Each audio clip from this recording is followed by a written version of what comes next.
संजय एक बहुत ही बड़े जमींदार का लड़का था। जब संजय के पिता की मृत्यु हुई तब उनके पास करीब 100 एकड़ जमीन थे, लेकिन संजय कभी भी अपने खेतों की ओर घूमने नहीं जाता। वह चुपचाप अपने घर में बैठा रहता था और कुछ न कुछ शरारती हरकतें करता रहता था। इसी वजह से उसकी पत्नी जानकी बहुत ही दुखी रहती थी।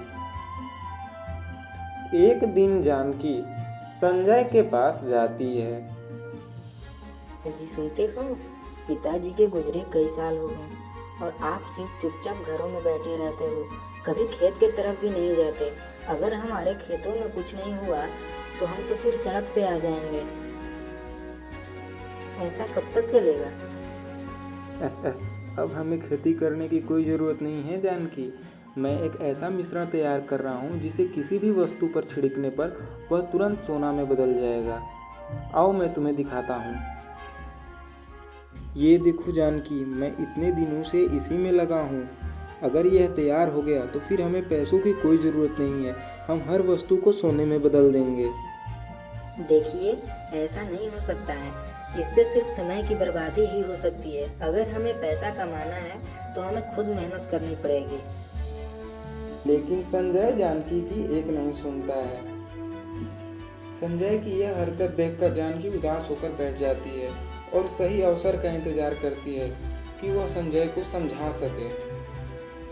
धीरे धीरे संजय घर के सारे पैसे को अपने प्रयोग में लगाकर बर्बाद कर देता है।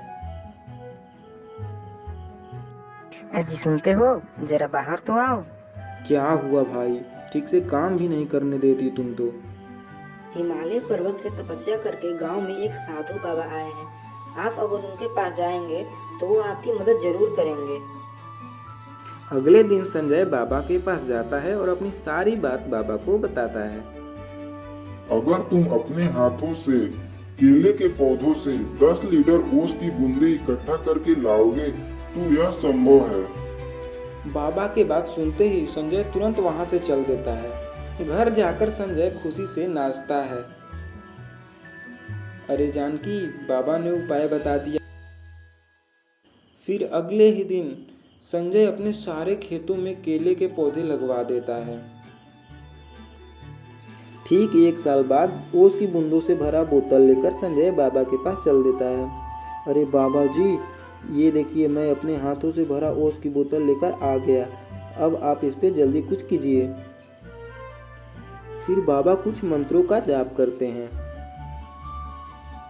जब बाबा के मंत्र पढ़ने के बाद भी कुछ नहीं होता है तो संजय बहुत गुस्सा हो जाता है और बाबा पर चिल्लाने लगता है और इसके बाद वह बोतल को नदी में फेंक देता है। अरे ढोंगी बाबा, तुमने मेरा बहुत वक्त बर्बाद किया है, अब मैं तुम्हें छोड़ूंगा नहीं। तब भी जानकी सोने के सिक्कों से भरा एक कटोरा लेकर वहां पहुंच जाती है, जिसे देखकर संजय चौंक जाता है। अरे अरे जानकी, इतने सारे सोने के सिक्के तुम्हें कहां से मिले? मैं बताता हूँ, दरअसल ये सारे सिक्के तुम्हारे ही मेहनत के हैं। ओस को इकट्ठा करने के लिए जो तुमने केले के पौधे लगाए थे, उन केले के पौधों से सारे फल को बेचकर जानकी रोज सिक्के इकट्ठा करती थी और आज इतने सारे सिक्के इकट्ठा कर चुकी है।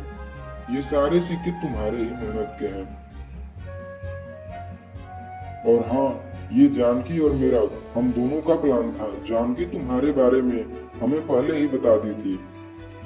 और हाँ, जादू से पैसे नहीं कमाए जा सकते हैं। अगर पैसे कमाना है तो मेहनत करना पड़ेगा। इसी तरह फिर से तुम मेहनत करते रहना। फिर संजय और जानकी खुशी खुशी घर आ जाते हैं और दोनों खुशी से रहते हैं। और संजय भी अब खेत की तरफ जाता है और खूब मेहनत करता है।